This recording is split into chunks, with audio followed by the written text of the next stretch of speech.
based questions, and here goes the first one. So identify the synonym of the given word. The word that I've given to you is exigency, and your job is to tell me the meaning of this particular word. So go ahead, share it with me, and we can have a look.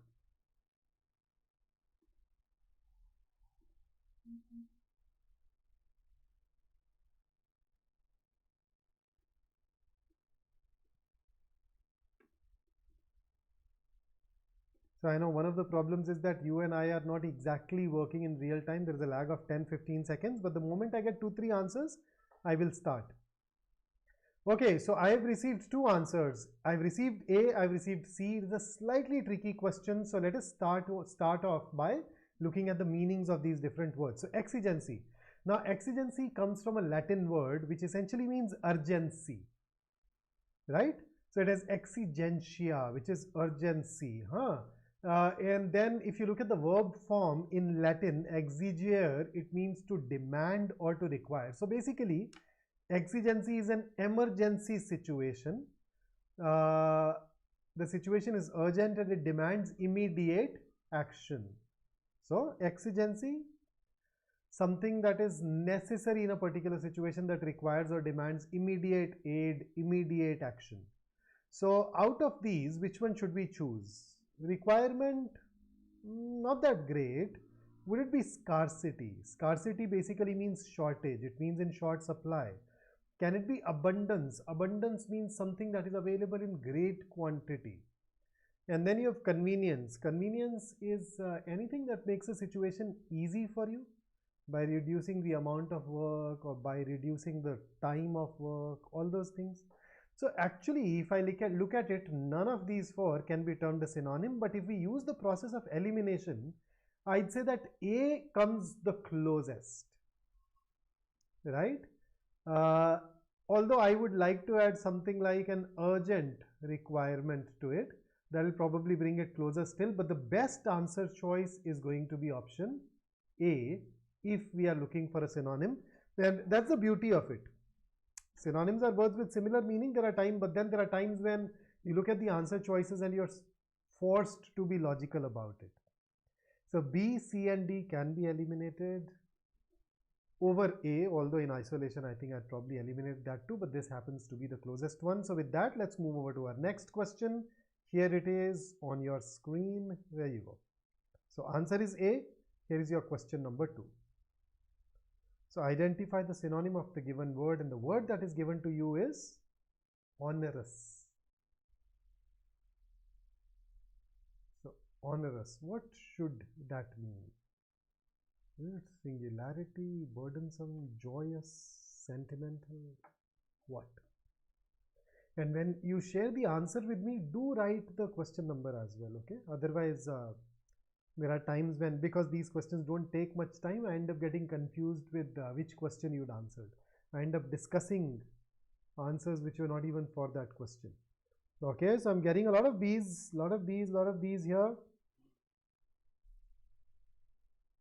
Okay, so let's check. So what is onerous? Onerous is something which is difficult and demanding. Onerous is something that requires a lot of effort. For example, getting a 99 percentile in any of these exams is going to be an onerous task. Then you have this word called singularity, which a lot of us know from science fiction movies. But then let me talk about some of the secondary meanings as well. So singularity can, you won't believe it, it can refer to the quality of being strange, weird. Okay, and then singularity in the context of AI also refers to an event that will happen in future, where technology goes on to become much more intelligent than humans. So people believe that such a time will come. So that is also called singularity. Any connection with onerous? I don't see one. Burdensome is causing difficulties, or something that causes a lot of or something that demands a lot of effort. Joyous is something that someone who is happy, And then sentimental, I don't even need to tell you. So out of the four, if I have to choose one, we'd go ahead and choose B as an answer. So for question number 2, if you're looking for a synonym, you should mark B as your answer. So burdensome it is. And here is question number 3. The word is panacea, and I'm waiting for your answer.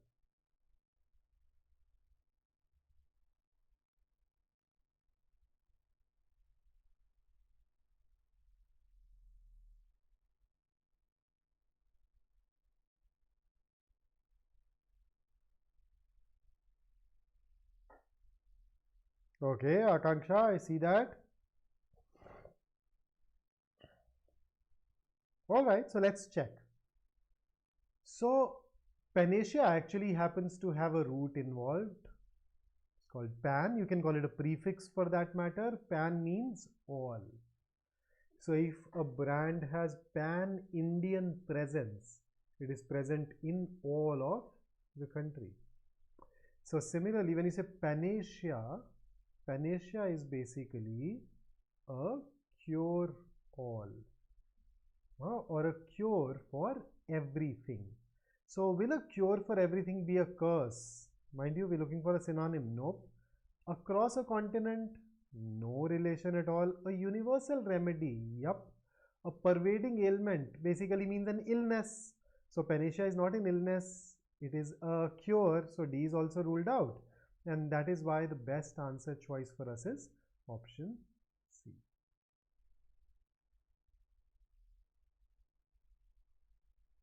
So a lot of people or a lot of cultures call different things a panacea.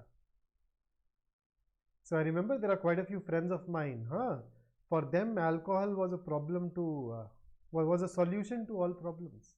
So they considered it a panacea. My mother thinks eating is a panacea. जुकाम है कुछ खा लो, बीमार हो कुछ खा लो, अच्छा नहीं लग रहा है कुछ खा लो, पता नहीं पड़ला. Khana is a solution for everything there. Okay, here is the next one. Question number 4, the word is alleviate, pretty everyday. Let's hope how you deal with this. Don't forget to write the question number when you answer,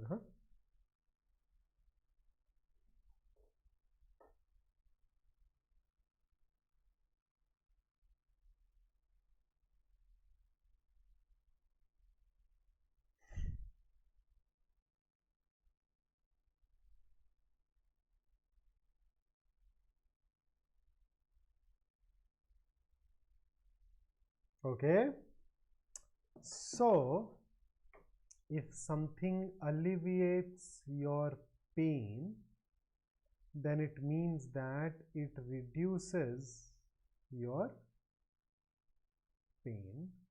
And because we are looking for a synonym, we should have no hesitation in picking up C as our answer. So alleviate reduces something negative. Okay, so it's a word which is used with something negative. So if something alleviates your anxiety, it reduces your anxiety and therefore makes you feel better. So therefore the answer for 4th should be option C. And here is the next one. Slightly more challenging than alleviate, but let us see how we deal with it.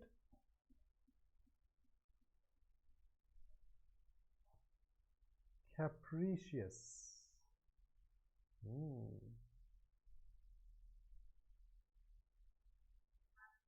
Okay, Akanksha, that was quick.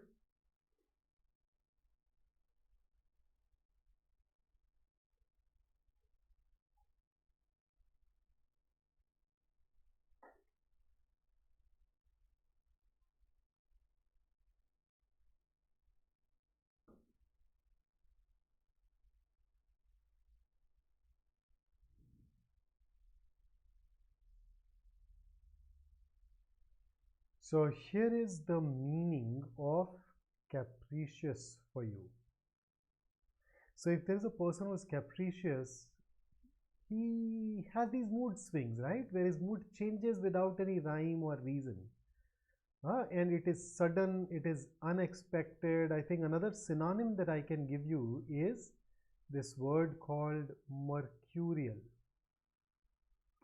And there is one more synonym available in the answer choices which most of you have picked up, and that is whimsical. Let's have a quick look at the other word. So undeterred.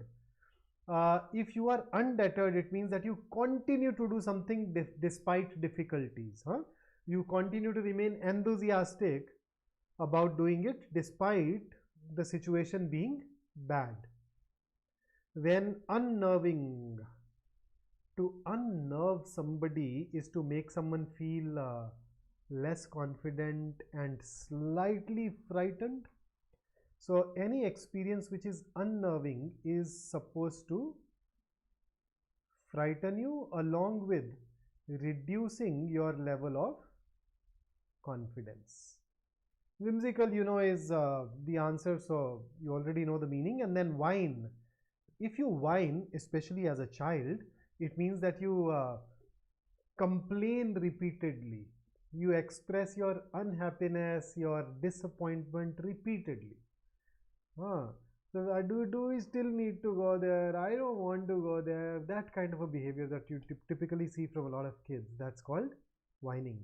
So now that all these meanings are also taken care of, let's move over to, so the answer once again is C for question number 5, and here is your next question, where we are moving into a separate category. So far we were looking at synonyms, and now I'd ask you for antonyms. So give me the antonym of venerated. This looks easy.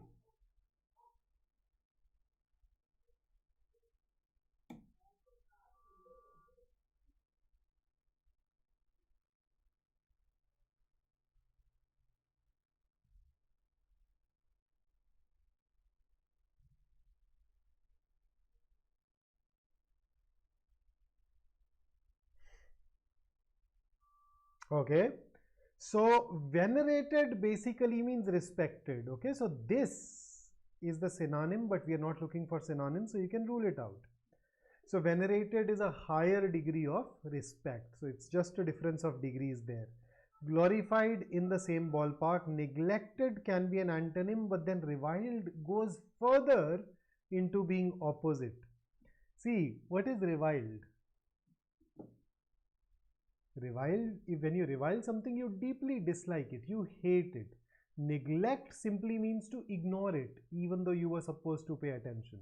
In revile, you hate. So I think if you're looking for a diametrically opposite word, you can actually go ahead and pick up reviled, and therefore between the two we'll eliminate C and opt for D. So for question number 6, our answer should be reviled, and here is your next question. Got you there, right? Craven.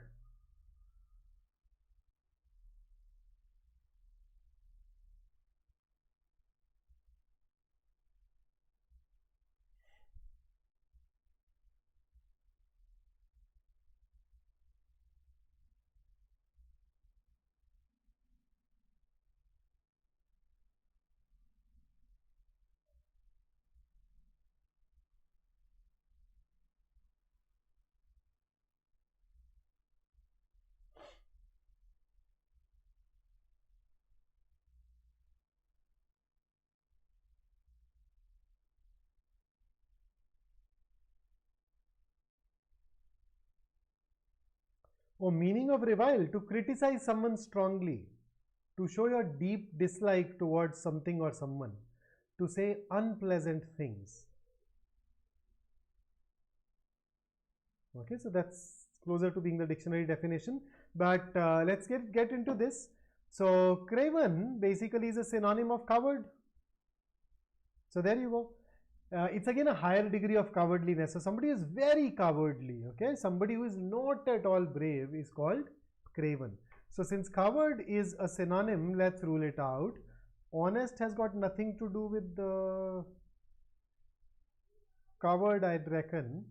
But then you have this word called valiant. Valiant is very brave, determined, especially when the going is tough, when the things are difficult, when it is easy for people to lose hope. If somebody still hopes and still shows determination and bravery and courage, then you call that person valiant. And therefore, I'd say that for this particular question, the best answer is going to be, the best antonym is going to be valiant. And with that, let me take you into your next question. The word is affluent.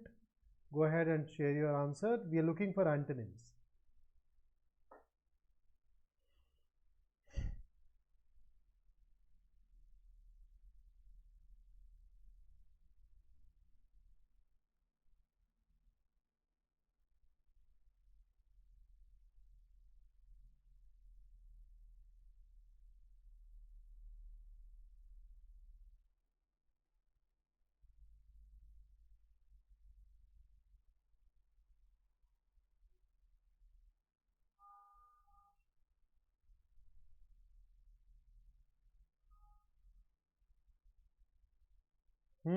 So the best answer here is option C. Affluent basically means somebody who is rich, very rich. It's a higher degree. Okay. So there are people who are rich, then there are people who are affluent, and then there are people who are opulent. So means poor, and that is why that goes on to become the answer. Abundant will not be an antonym for sure. People who are affluent have a life of abundance. So considering antonym, Vedu, I think we can rule out A. Here is question number 9. Vaibhav, suffering from cat quantake. Man,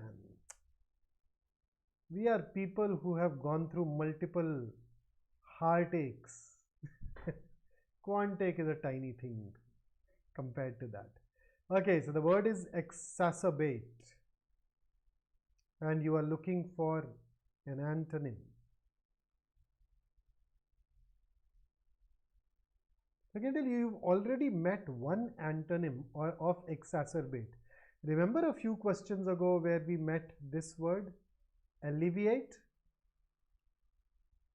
That's an antonym right there. So exacerbate basically means to make. My voice is not coming. Oh, hang on, Himalaya, let me check. And the others, please don't mind the echo once again. I'm just checking. I'm getting the sound loud and clear at my end. Yeah, I am also tuned into the YouTube channel. So to make a bad situation worse. To make a bad situation worse. I can just check. No, there is no filter.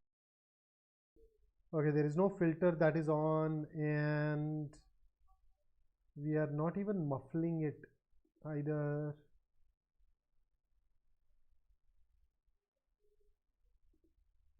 Nope, no noise cancellation, nothing, guys. So should work, but I can just quickly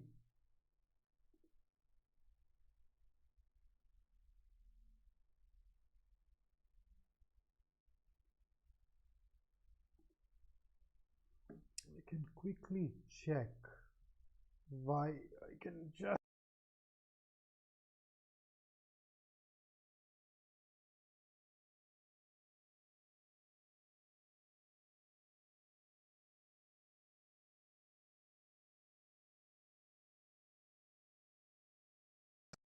try to speak louder.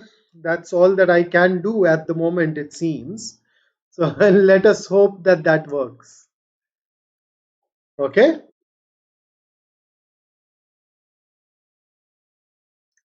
So I'll just try and be louder.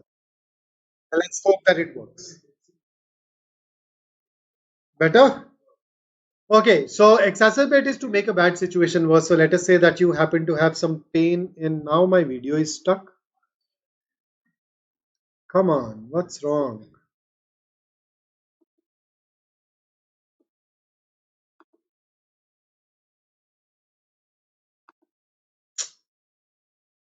Damn, the voice worked, but then it it ended up pausing the video at my end. Yaar.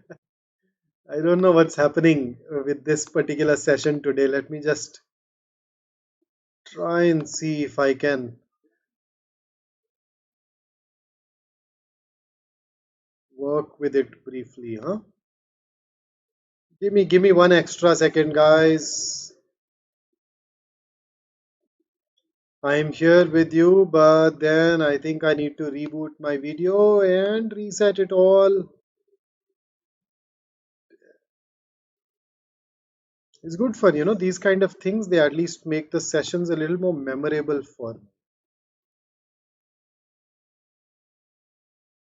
It's going to take me 5 seconds more and you'll be able to see me once again.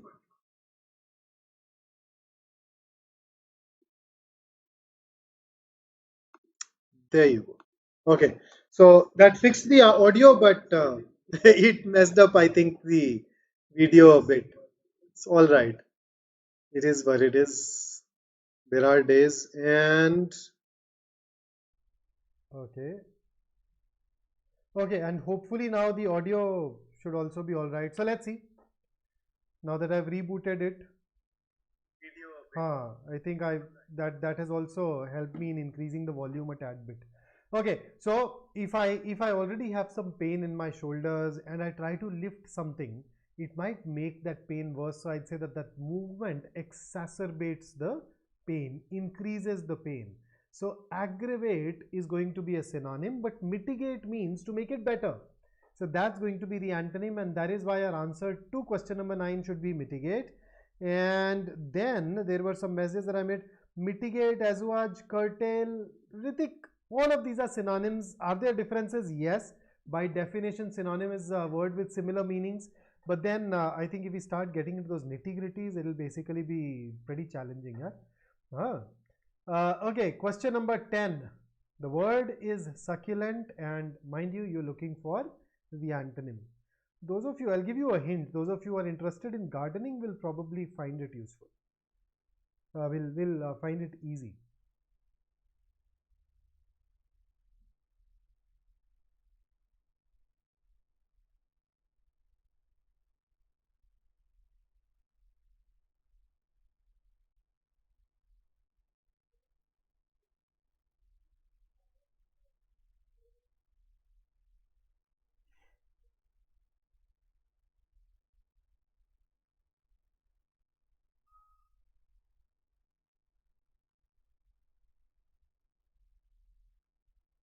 Okay, so diving into it, succulent basically, okay, one of the meanings of succulent is juicy, right? So if I say succulent food, then it is going to be like pleasantly juicy food. But then succulents are also plants like cactus that happen to have rather thick leaves and stem, and they can store a lot of water. So if you're looking for opposites, truculent simply means somebody who argues a lot or fights a lot. For example, I can say he's a typical truculent teenager. Juicy will be a synonym, so that's ruled out. Withered, on the other hand, basically means dry and decaying. Succulents are like juicy, full of water. Withered is dry. That's the opposite. So undeveloped will not be related, and that is why our answer to this particular question should be option C. Withered is as the opposite of succulent. And with that, let us get into the next one, which is next segment, where I'm going to challenge you using some fill in the blank questions. And here is the first one. So what's your take?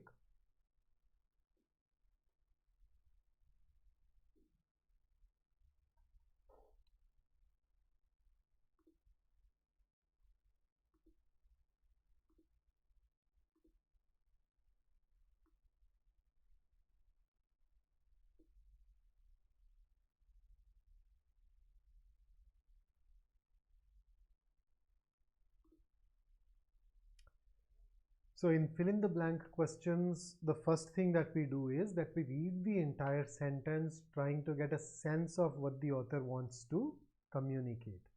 So these blank or dash reporters go deep into the war-torn regions at great risk to their lives to bring us stories of the horrors of war. So let's look at the meanings of these words quickly. So the very first one here is invidious. Invidious is something that is likely to cause unhappiness, or something that is likely to be unpleasant, especially because it is unfair. So if I have to probably give you the meaning, I'd say it is something that is unfair and because of that unpleasant. Does that make sense? Is that a good adjective to use for reporters in this sentence? No, it won't even make sense. You cannot call these reporters fearful because they are going to regions at great risk. So you can eliminate this. Skeptical is somebody who is doubtful, somebody who is uncertain. But then that once again makes no sense in this sentence. But intrepid basically means fearless and brave. So somebody who is going to places like war-torn regions, taking great risk, can definitely be called intrepid, and therefore our answer to question number 11 should be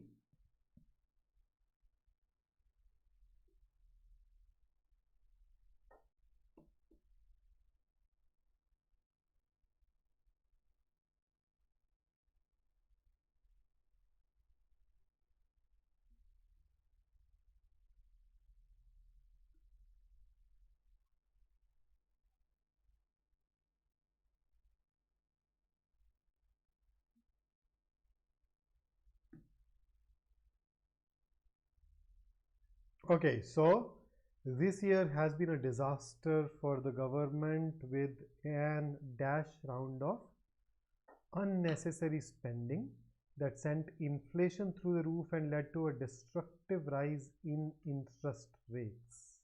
What should we choose?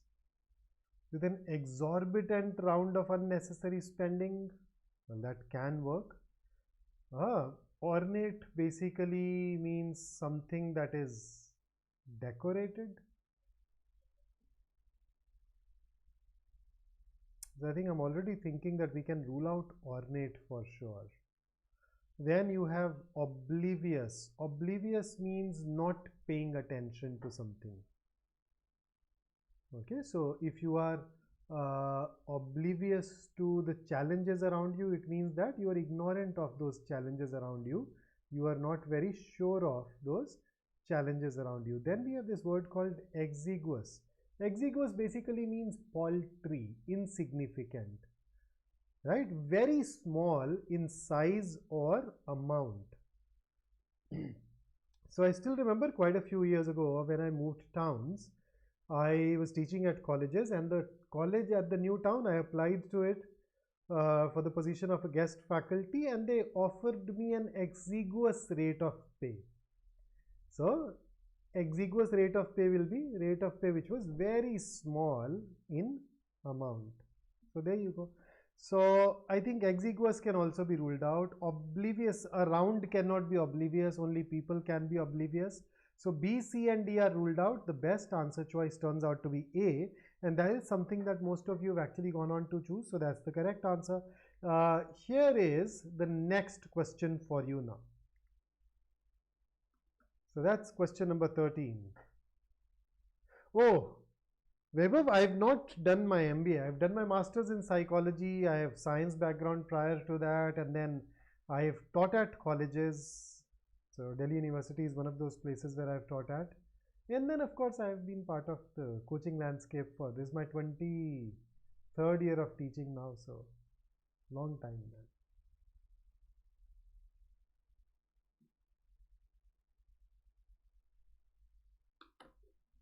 Although I have done quite a few other things in the world of management, but yeah.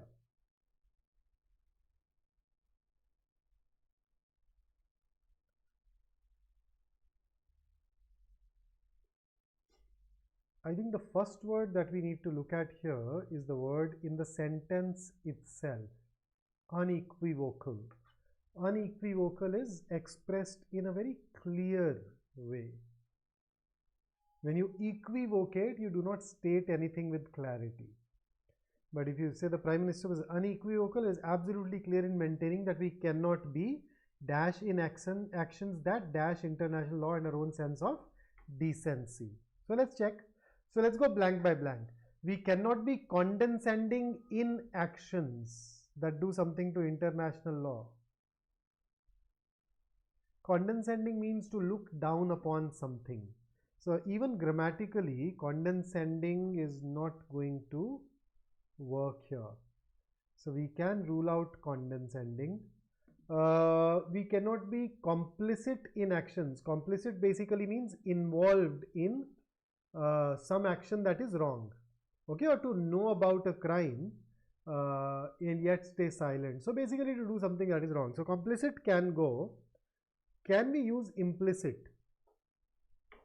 Implicit means suggested but not stated directly. We cannot be implicit in actions. Nah, won't work.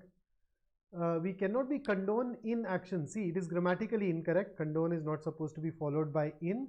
But what do we mean by condone? Condone basically means to accept or allow a behavior that is wrong. So for example, if I say if the government is seen to condone violence, accepts violence or allows violent behavior, then the bloodshed will never stop. Okay, if the government is seen to condone violence, the bloodshed will never stop. So condone is also ruled out. So we don't even need to look at the second blank. Actually, the answer has to be option B. We can quickly look at the meanings otherwise. So align basically means in line with, violate means to flout a rule or a law, or to break a law. Commiserate is to express sympathy with somebody who is going through some tough situation. And infringe is once again to act in a way that is against a law, or to act in a way that limits the rights of someone else, right? So these are the rest of the words. And then answer is B, complicit and violate. And here is your next question. Vineet says, sir, are going to give the snap? Sir, are, as in I could not understand here. Vineet, we do have a snap exam happening on 10th of December. So if you have applied, that's the first slot. If you have applied to it, then yes, you will be writing it this year. Am I writing it this year? No, I am not writing snap this year. I wrote the cat. I will definitely write the zat. I am thinking of writing my cat. That's what I have been thinking of so far.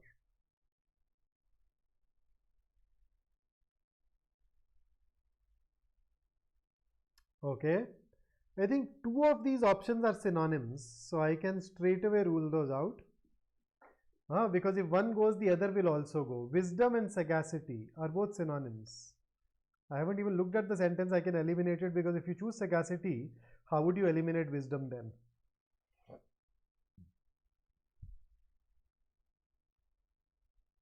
And because it is a fiasco, you cannot use success. So I think it does involve a bit of GK here, where you've seen what happened at OpenAI, where the board fired the CEO, and then their funders plus a lot of their employees rallied behind the CEO, and thus the board had to give in, and then Sam Altman was restated, and all but one member of that board is now out of the board. So they tried to polish technologies using corporate structure, board which is pushing the CEO out, but then they failed, and therefore folly, which is a synonym for mistake, should be the right answer. So D is what we should go ahead and mark as our answer for question number 14. Here is the next one for you.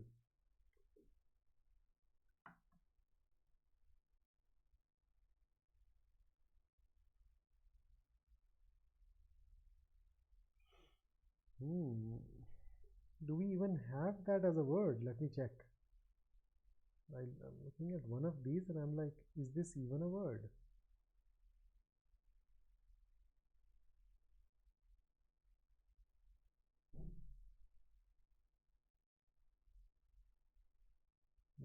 it isn't.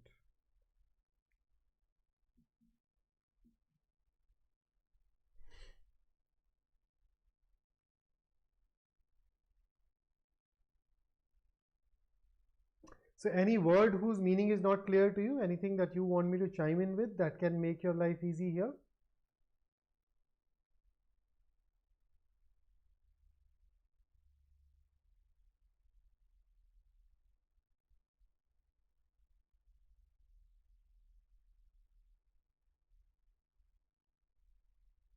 Okay, so the word that I was looking at was hyperbolation. It does not even exist as a word, so I can rule it out. Epitomization is, again, I've never seen this in the noun form in this way. I mean, this, in a process word. So we do know that we have this word called epitome. Epitome is an ideal or the best example for something, right? Although she's in her 60s, she's still the epitome of royal elegance. So that's epitome.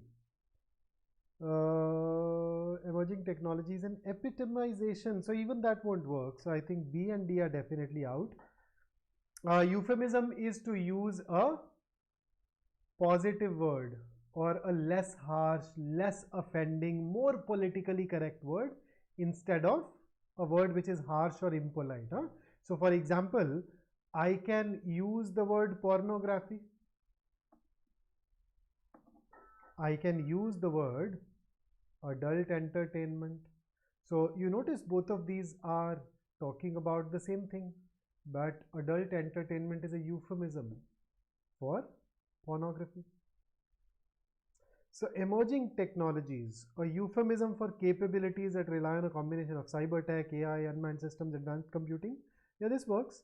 Is in vogue among most militaries. Vogue basically means something that is in fashion. So if something is in vogue, it means that it is in fashion. Both of these words do go into these blanks, but let's look at C. A nomenclature for capabilities that rely, okay, is in crisis among most militaries. Now, the crisis won't work in the second blank. Nomenclature simply means a system of naming things, especially in certain branches of science, certain areas of science. So nomenclature can still go in the first blank, but crisis won't in the second. So C is ruled out, and the best answer for us as a result is option A. So that's question number 15 for you. And now I'm taking you over to your next category, which is idioms, phrasal verbs, proverbs. So I'll give you an idiom or a phrase or a proverb. Your job will be to either use it correctly or to pick up the correct meaning. Let us go ahead, dive into these questions, and then we'll be able to see that. So here is the first one. The question is, give the devil his due. What is this? What is this supposed to mean? Give the devil his due.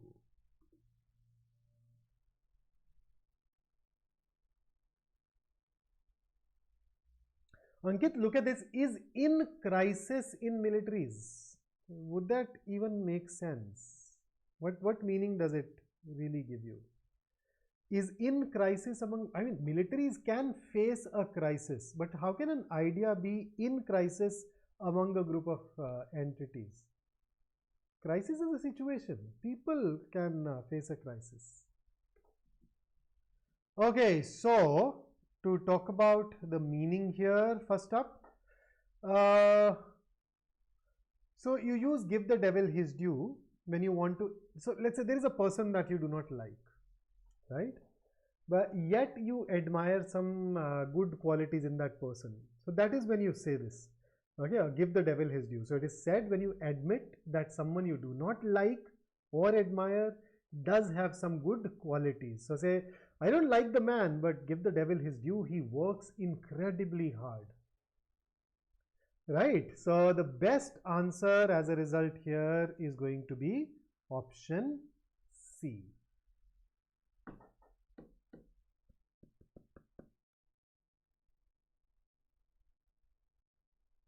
And some of us have soldier boy. What does it even mean? I just saw this. I just skipped it because it means nothing.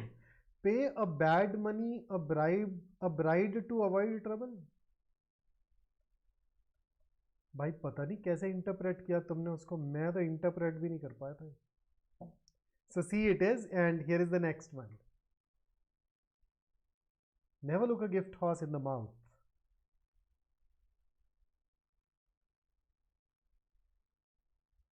What's your take?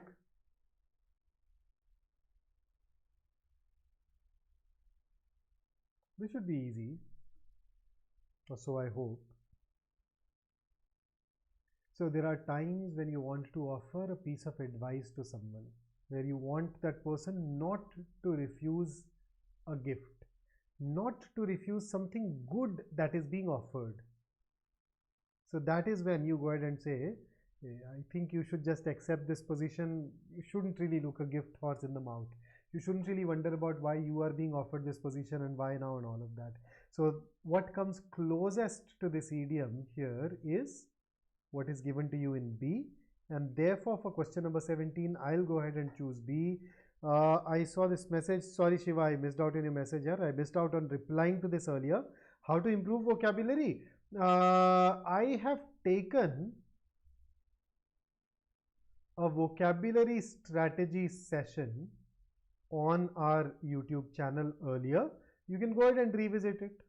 If you haven't seen that, you can go ahead and watch that once. Just look for vocab strategy session Vikrant Katuria. You'd find it. It should pop up somewhere around here. Okay, here is the next one. Every Diwali I have a or an dash do come anytime.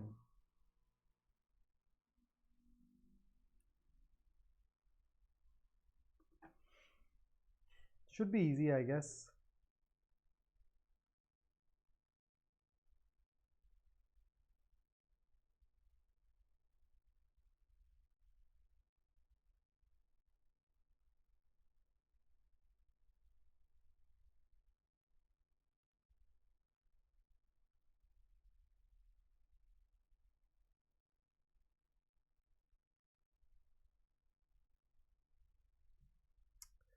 Oh yes, the correct answer is C, and since everyone has gotten this right, I think we can skip it. Oh, A. Every Diwali I have an open heart. That is not how open heart works. Moreover, in English we don't even say open heart. Yeah, it's a loose translation. In Hindi में होता है अपना बड़ा दिल है, खुला दिल है ना. In English we don't even use that. So an open heart is basically a heart which is literally been opened up, is being opened because of some surgery. Otherwise you don't even use it. So open house. So open house basically in this context, in case you are confused, would mean a situation in which you welcome visitors at any time. Right? So when you say open house, anyone can come anytime. You don't need an invitation. You don't need an appointment. You can just come over. So C it is. And with that, let us dive into our next question, which is this. Ooh. So you have a blank and you have a choice of 4 idioms. You need to pick up the best one for this particular blank. Let's see what you choose.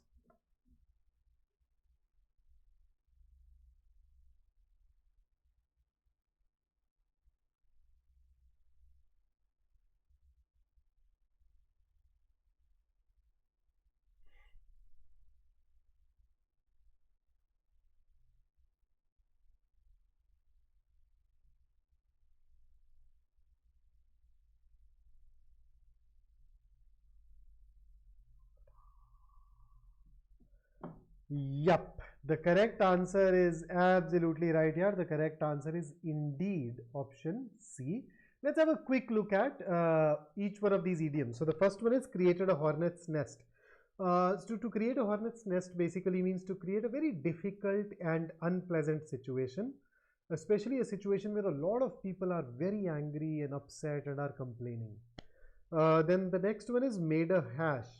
So if you make a hash of something, then it means that you have done that thing very badly. Okay. Then see, made a beeline. So if you make a beeline for something, it means to move quickly and directly towards something. So you know what happens at the weddings? Guests just move quickly and directly towards the place where the buffet is. The moment it is announced, the moment you realize, oh, the food counters are open, people make a beeline.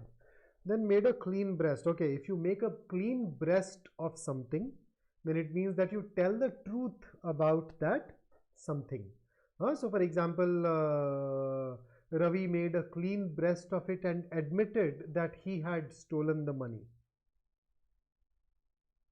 Okay, so that's basically clean breast. Then FOF.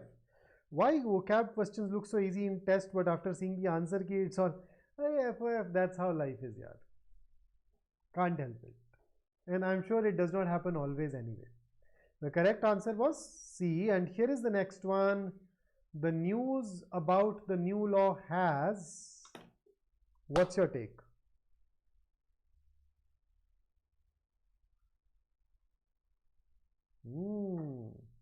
You need to use a bit of grammar. Rashika, I cannot give you the exact syllabus for Snap 23, but I can tell you what they've been asking in over the last 3 years. So 15 questions of English. Out of the 15, and there are 3 broad areas. You have grammar based questions, you have vocabulary based questions, and you have 1 or 2 parajumbles, no reading comprehension. Okay, so the correct answer is indeed option B. That should basically work. Yeah, B it is. I can take you through the meanings of the other words. So to set the Thames on fire, okay, this is a river in London, it's called Thames, although it is spelled with a TH.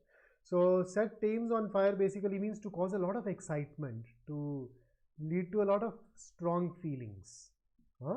Then B, spread like wildfire simply means to spread very fast. Flash in the pan is something that has happened only once, or something that has happened only for a very short period of time, and it is unlikely to be repeated. So his success turned out to be a flash in the pan. And fire away is, there are times when you want to tell somebody that, okay, now you can begin asking me questions. Okay, now you can ask me questions. So instead of saying now you can ask me questions, I'll say, okay, fire away. So it simply means ask your questions now. So the correct answer is indeed B. And Rashika, have a look at your question again. Will CAT syllabus be sufficient for the CAT? Yes, but probably you wanted to ask something else. So here are the last couple of questions for you for the day. The first one is one word substitute.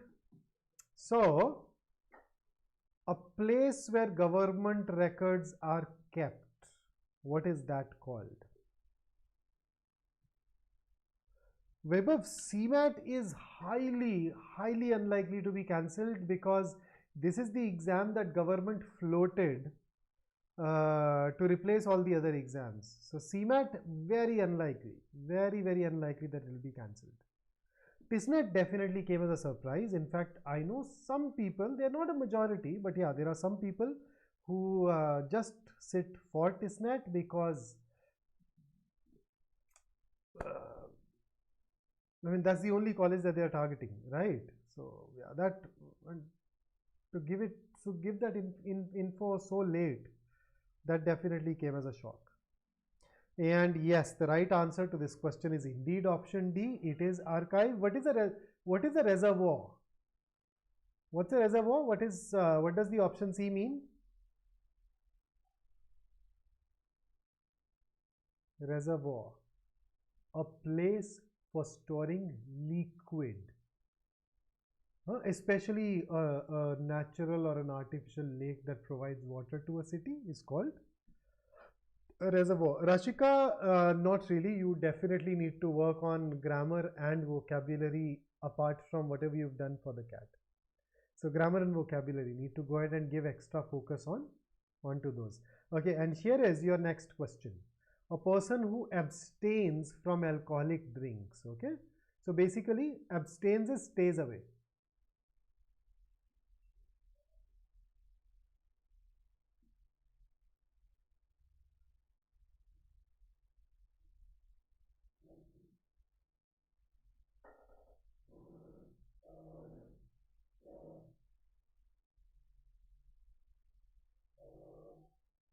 Easy.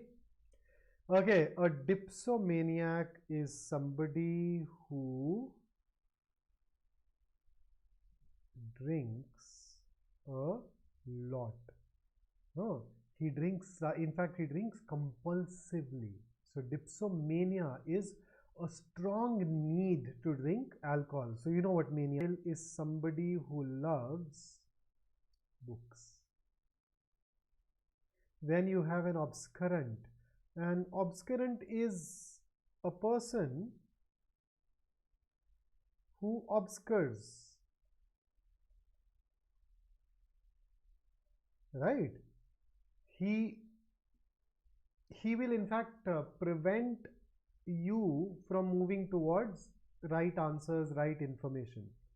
So an obscurant essentially is a person who tends to prevent human progress and enlightenment by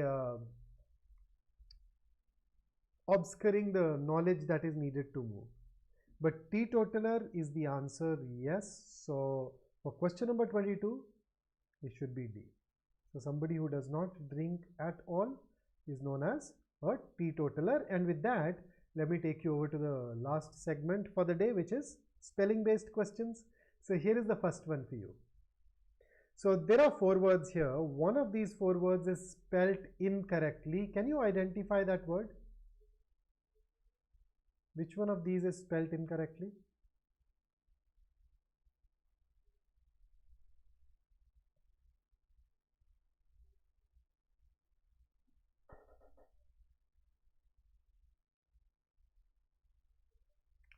Gopi, figure of speech questions were asked in IFT, but we no longer have IFT. They are also asked in ZAT occasionally. And then, yes, there have been occasions when even Snap has asked it. Not very frequently, but yeah. So just need to learn the major 20-25 odd figures of speech. The correct answer here is indeed D. Receipt is spelled with an EI. This is the correct spelling. And with that, let me take you over to the next one. Here it is.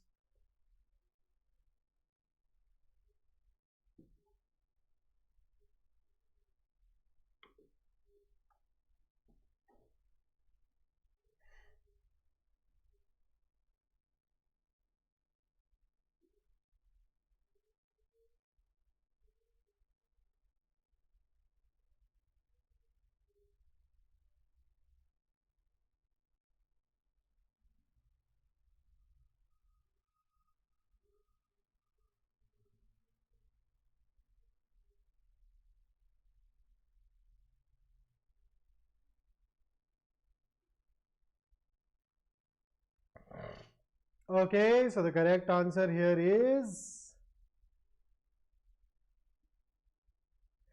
option C, where 40 is spelt without that U. It should be FORTI. All the other words are correct. Some of them are very debtor.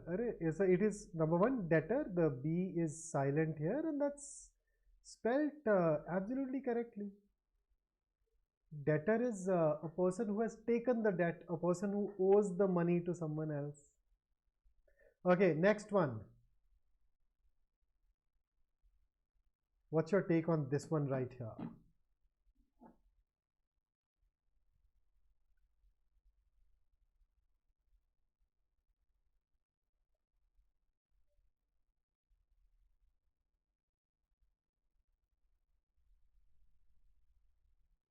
Although I just realized this is not 22nd but the 25th question for us now. Not even paying attention to the numbers.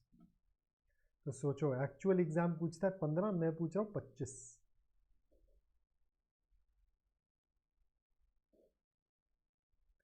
FOF gone through, seen a lot of summers, so I know.